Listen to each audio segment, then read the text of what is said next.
I'm Jennifer with Porcelynne, and today I'm here to introduce to you my brand new pattern, the Jackie Sports Bra. This one has a really cool feature. It actually has the zip up front, but it also has a hook and eye, if I can get it off, a hook and eye closure to help hold it together while you're trying to zip it up. I also have an interesting strap, which allows some adjustment of about 2 inches or so, maybe a little bit more depending on what you need it for. So it's got kind of this cool adjustable strap feature. This video series is set up, it's actually split into 9 different videos. So it's a little bit more comprehensive, and I've taken little slightly smaller steps so you can watch a smaller video as opposed to having to sit and watch 45 minutes of a single video. So I think this video might be the longest one, but they're between 15 and 20 minutes. To take your measurements, what we want to do first is we want to take a very snug measurement underneath the bust. And if you don't have any clothes on, it's probably preferable. And then you want to take it pretty snug down here. And here I've got 36. So usually what I recommend is take 1 to 2 inches and add it to that number. That way you have enough room for movement, and then you should have a good fit. Now, if you're working with a really, really stretchy fabric, you may end up wanting to, let's say that 36, you might end up wanting to do a 36, and then just kind of figure out your cup size based on that band.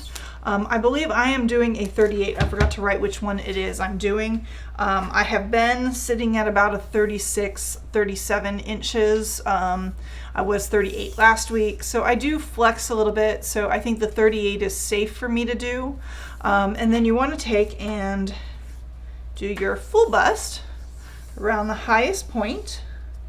And for me, see, I've got 47 inches. So between my, what did I say, the 38 I'm trying and the 47, between those two numbers is 9 inches. And so for each one of those inches, you're gonna go A, B, C, D, E, F, G, H, I.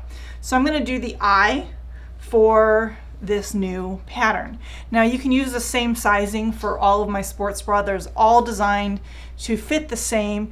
Your fabrics can cause things to fit a little bit differently, but you can generally kind of stay within 1 to 2 sizes depending on your fabric. So I'm going to go ahead and get started, and we're going to come down to the table. So for right now, I've got this beautiful purple fabric, and I have some scraps, so I'm going to see if I can cut some stuff out of these scraps so I can utilize at least some of it. I am completely out, and this is just poor planning on my part, of my wicking fabric, so I'm just going to use my power net. It's a little bit more sturdy anyways. The wicking fabric's a little bit stretchier, so you know, this will just give me a little bit more support. So I'm going to go ahead and get my patterns ready. And let me get my tape. And so the way these are all designed, and this is a slightly different layout than what you're going to see, is that I do have squares around each of the pages, which makes it easy to line things up. So we've got this little bit right here we need to line up, and they're all in layers, which makes things easy. So we can then kind of line up that line right there. Ooh.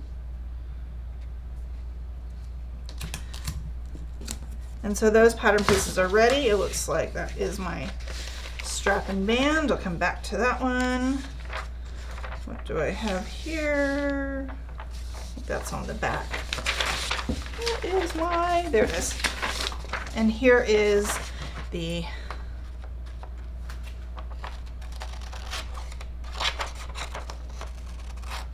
I'm just cutting right on the line in order to line these up. So it makes it fairly easy to get them lined up. Now this is going to be my first set that I'm actually doing of the sports bra in a projector file. So you'll have access to that. And so now I'm just going to go ahead and cut out all of my pattern pieces. Now I have not used a projector file personally. I did get a projector, but it was more for doing outdoor movies. So we'll see. Maybe I'll have my husband do up a rig so I can try and show some of the projector cutting.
Now for the strap is kind of like a really interesting, fun way that I did. And I think I have a sample over here in a terribly fitting bra.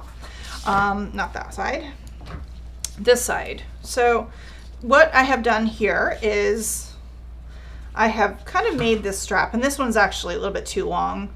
So the way this strap is done, there's a regular strap attached to it. So you can make it adjustable, but it just kind of adds a little extra detail. So then you can kind of shorten this and have this bit, so you can shorten it by shortening that strap. So you can play around with what size strap elastic you want to use on here, but I'll do a video entirely on that. Like I said, this was my butchered sample that I was working on, that I'm just keeping as reference because it tells me what to do and what not to do. This tiny little piece is going to be, let me show you. On here, we have on the strap, there is this piece in here, and then we have the part that sews and overlaps the edges, kind of like how I did the strap on all the other ones. But because this is not a completely straight one, what I'm actually going to be doing with this one is I'm going to be cutting this out of foam. And you don't have to, it's just I wanted it to be a little bit more padded. So this one is going to be out of foam. You could probably use a little bit of scuba if you want. And I'm also going to reinforce and stabilize this strap so it doesn't stretch. So I'll be doing that by cutting just an extra piece of whatever, anything stable I have laying around. So I might have some of the non-stretch cup lining, or I might just use a piece of muslin. It depends on what's on my table at the moment. Okay, so we got all of these pieces cut out. We can set aside, I'll set aside my strap and my waistband for a moment. And these are all, this one's cut two, cut two, cut two. Kind of looking at what my fabric is here. Looks like this is a nice good piece. And this is actually, was a sample that I was working on with a client. So it was not one that I've finalized, and it didn't fit that great in this sample. So I'm just redoing, and these scissors don't work. They're in my box here with, got a box here for my husband to help me sharpen, but he has not sharpened them as of yet.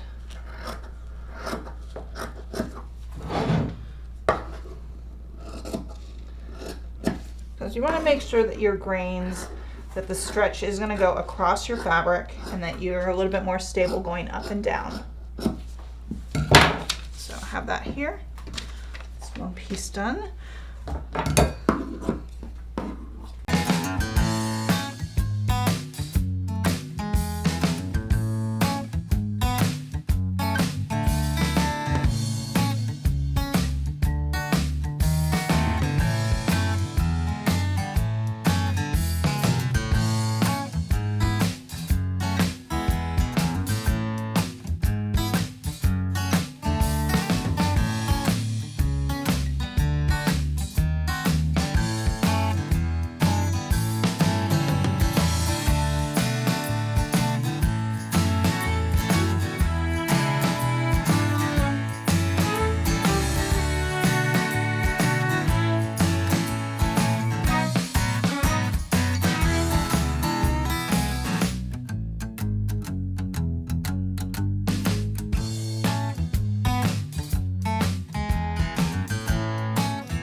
Now for this piece, we can, I am going to be using foam on it, but it's also going to be a visible piece.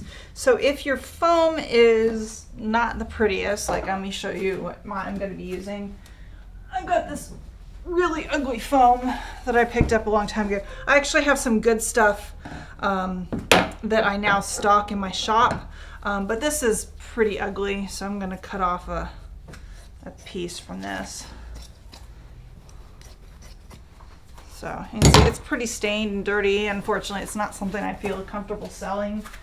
So I guess I'll be using this in place of my good foam, because I did get good cut and sew foam. So what we can do is we can actually cut 2 of this as well. And I'm not so worried about the grain on this one, because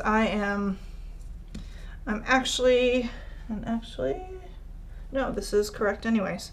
This is how I want to have it. So let me see, that might be a better use of this piece of fabric.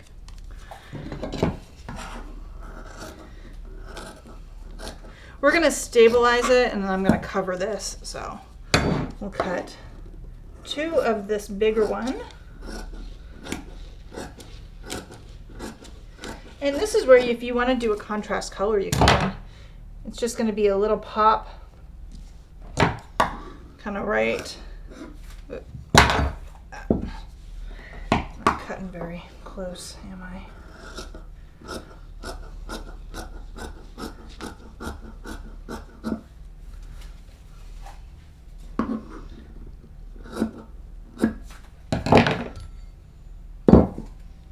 So we got 2 of that one. I'm going to cut 2 of this stuff.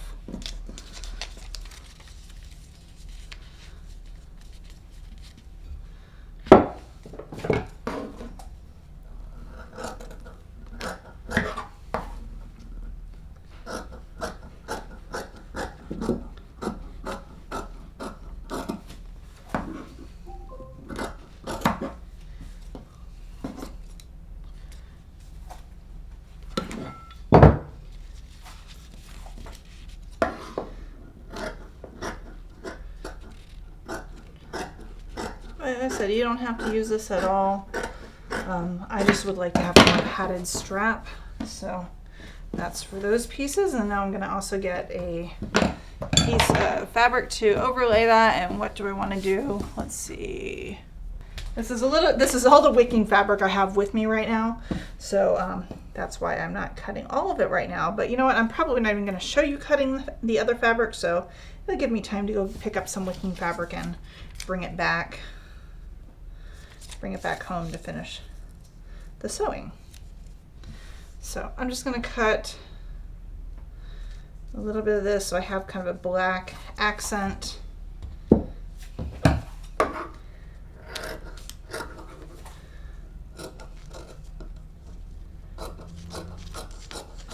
Guess I didn't bring enough home when I was making my bathing suits.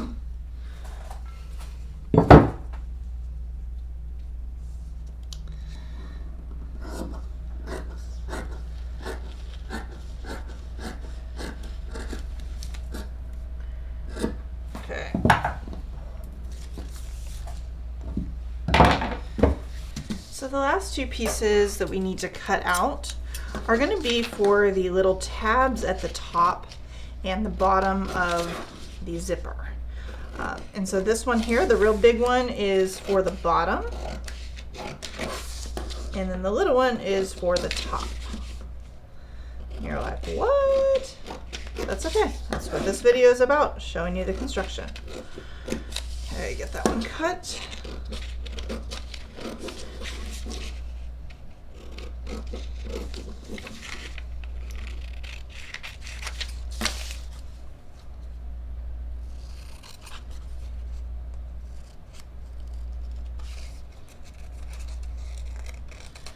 Okay, now both of these pieces I'm going to end up fusing because I actually want to stabilize these pieces. And it'll be a lot easier when we end up sewing them. So honestly, it does not matter how you cut them out. Like, you can just use it to conserve your fabric. Like here, I can cut them both out on here. I Actually, I may have to use pins on this one. Of course, where did I just put my pins?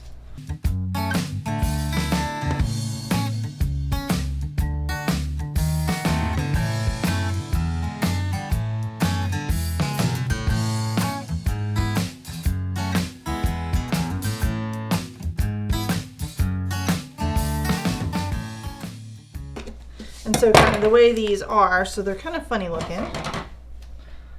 So the way they will end up sitting, so that'll be for the top. And then on the bottom is gonna sit like that. So this gets attached to the bottom of the eye tape.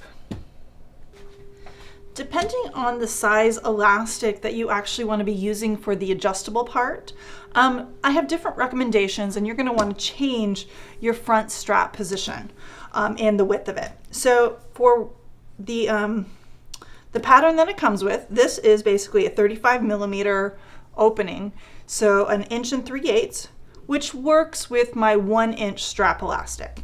I'm going to have my little cheat sheet right here, but it will be a chart in the instructions.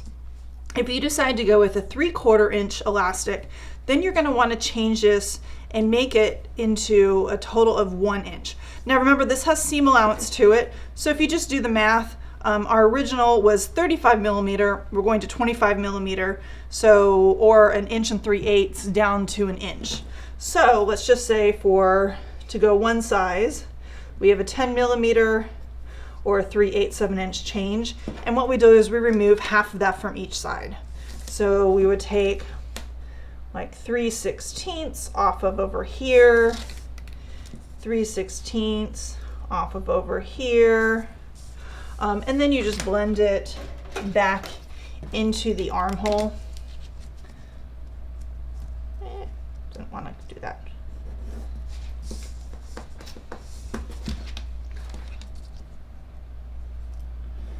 So as you get smaller, so if we're going to do a 1/2 inch elastic, which is the absolute minimum in order to do the strap construction, that's going to be using a 15mm slide.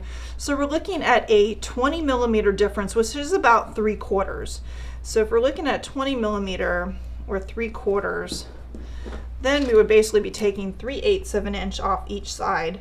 So we'd be coming in on both sides by about here.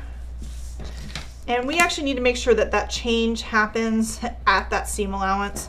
So if you want to draw your seam allowance in first, just make sure that that change actually happens there, not up here like I just did.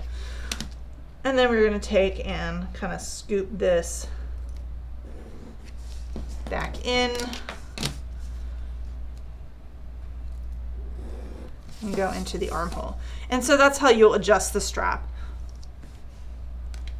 Now we also will be using a piece of my, and this is, don't look at my ugliness. I was messing around with how I was experimenting. I'll cover it with my hand. I have this 2-inch spacing hook and eye, and we'll be using this, and you'll need about what?